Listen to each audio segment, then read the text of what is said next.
सही बताओ। सही। मजा नहीं आ रहा? मजा नहीं। तो मजा के लिए क्या किया जाएगा? मजा के लिए दूसरा गीत सुनाओ हमको। तुमको? मेरे देखो सुहाना मना।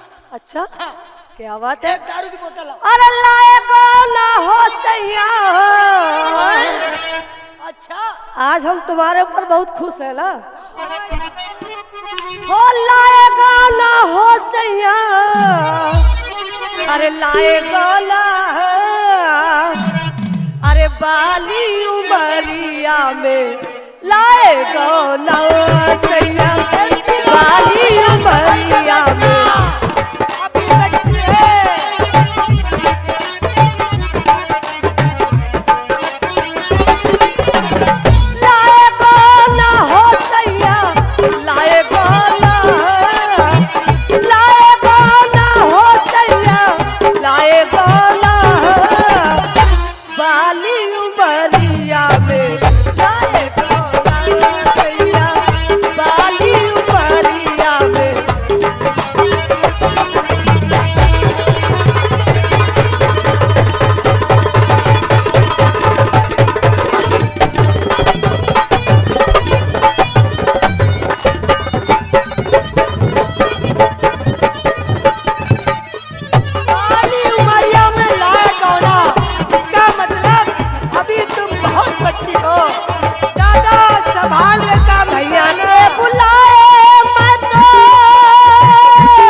दिलाना चाहते हैं।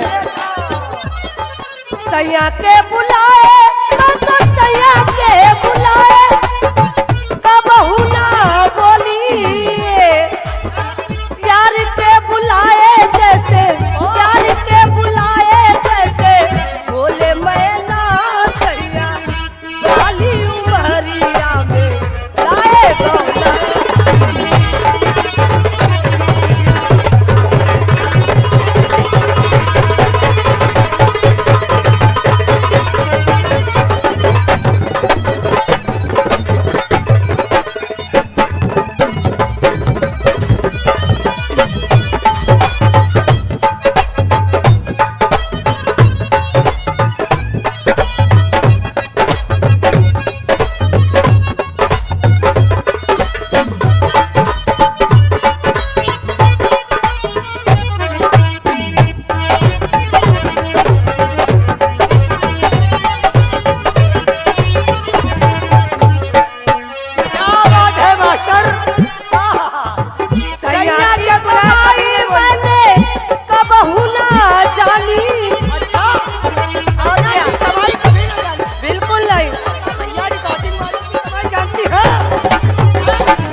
की कमाई मैंने सैया की कमाई कबहू ना जानी।